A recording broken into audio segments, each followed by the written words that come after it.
Natsika kosa ny vaovao manodidina ny fitaterana anabakabaka. Nisokatra androany ny hetsika salon de l'aviation karakarain'ny ACM eny amin'ny serana mpiara-manidina Ivato. Ny loha hevitra amin'ity hetsika ity moa dia ny hoe l'aviation métier d'avenir na hoe asan'ny hoavy. Tafiditra indrindra ao anatin'ny fankalazana ny herinandron'ny aviation civile sy ny fahafitopolo taona ny fifanarahan'ny Chicago ny salon de l'aviation civile izay nisokatra androany teny amin'ny serana mpiara-manidina Ivato.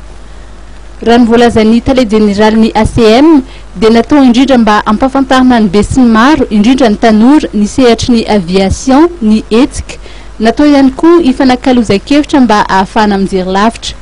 Hojerena ihany koa ireo lesoka sy ireo zavatra tsara mba hiomanana amin'ny fanamby. Manana anjara toerana lehibe ny indostria ny fitaterana anabakabaka eo amin'ny fampandrosoana ara-toekarena sosialy raha ny voalazany. Mba ahafahana manatratra izany tanjona izany dia anisan'ny ilaina ny mahita ireo olona anatanteraka ny asa izany hoe ny ressources humaines no tokony hojerena.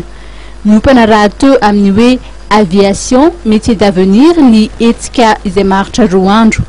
Nitondran'ny tale général'ny ACM fanamariana ireo mbola mampalemy atsika. Mampalemy atsika ary tsitsika ihany fa ny fitaterana anabakabaka eran-tany dia manana problema avokoa satria tsy ampy ny olona voafana manampahaizana afaka manao ny asa tsy ampy na ny pilote zany na ny mécanicien manao ny fitojakozana ny fiaramanidina zany na ny agent d'opération zay mandrindra ny volona rehefa ity atany ny roplanina sy sisa tsy ampy zany zany tsy ampy ny tsy ampisa zany la qualifier eo ary zany problema mipetaka eran-tany zany dia eto amintsika koa zany mipetaka koa zany problema zany zay mahatonga anay miteny hoe raha tsy misy ezaka hoavana atao ao anatin'ny 5 taona ho avy zao dia efa ho lasa retraite dao ny fitopolo isan-jato ndreo ny mpiasa eo am-piarinasa amin'izao fotoana zao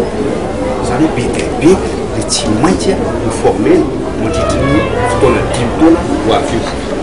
Zay zany no anisan'ny problema zay tsy maintsy mpanjin'ny aviation civile ary tekavana vahaolana mba hisotomana ny tanora anaraka ny fiofanana momba ny aviation civile.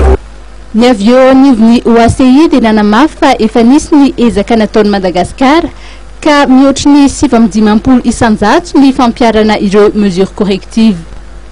Ny ministry ny fitanterana sy ny famantarana ny toetrandro dia nanambara fa ilaina ny fanentanana ny tanora mba hirotsaka amin'ny asa mifandraika amin'ny fitaterana anabakabaka ary tokony hiaraka lany tsirairay mba hanatrarana ny tanjony.